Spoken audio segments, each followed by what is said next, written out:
BeatsbyLonza back with another video.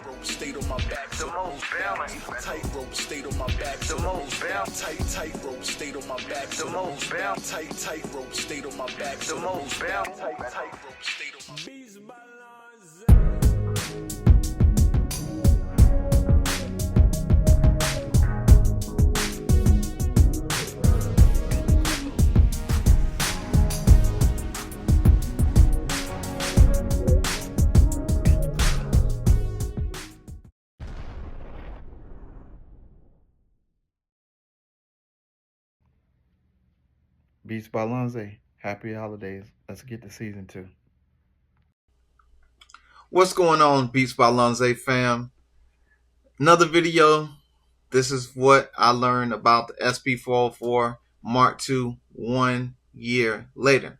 Now, I've had the SP404 for a couple years, and I can, without a shadow of a doubt, tell you all that I have played with the SP404 more this year than I have ever played with it ever. Now, that may sound good to some of y'all, but in reality, I barely touched this thing. This thing has collected more dust in my studio than any equipment that I have in my studio.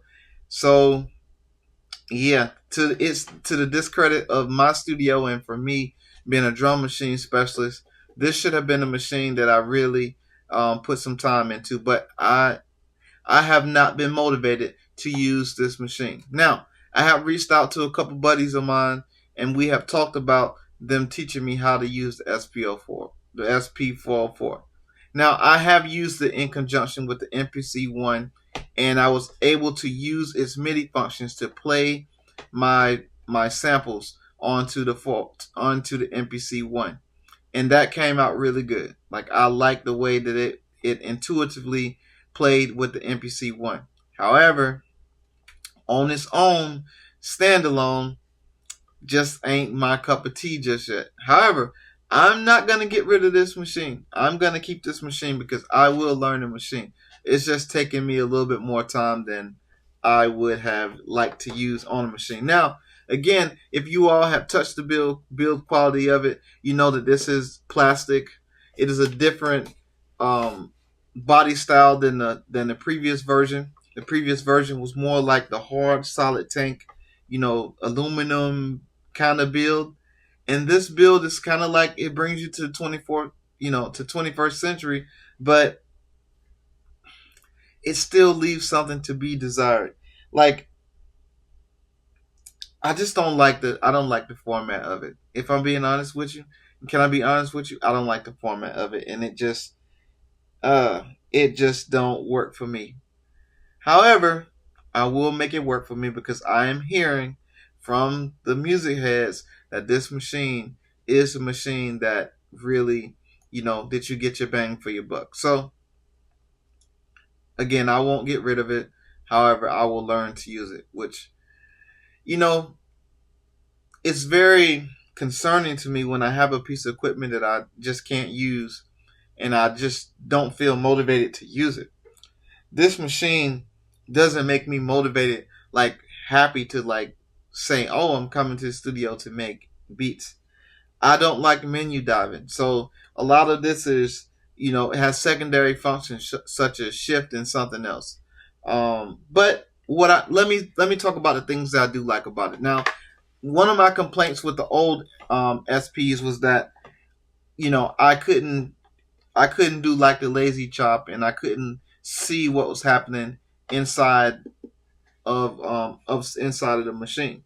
So now, with the 404 Mark II, they gave us screen real estate. So now we can actually see what's happening with each button that we touch, and we can actually see what we're chopping, and that is actually good. So I enjoyed that part about it. It is a good assistant tool. I can tell you that it is a good assistant tool when you just kicking out a pass, to your teammate. This is a good teammate. However, as I'm being told, it's a good machine to use on its own. So, what I've learned 1 year ago from today about the SP404, I still hadn't picked it up as much as I thought that I would have picked it up. That's what I learned. What I did learn is that it does have really good outgoing sound as far as like when you sample into it and you make your you make you add your effects to it and then you send it back out.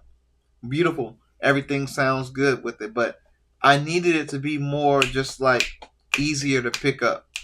This is too much thinking for my brain.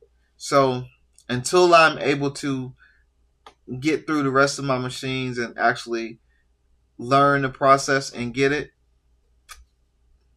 this is kind of a L to me for now. So that's my thoughts and thoughts of it. So if you have any comments about it, leave the comments down in the comment section, and maybe this time next year, I'll be singing a different song about the SP404 Mark II. But for now, it is the least played machine in my studio.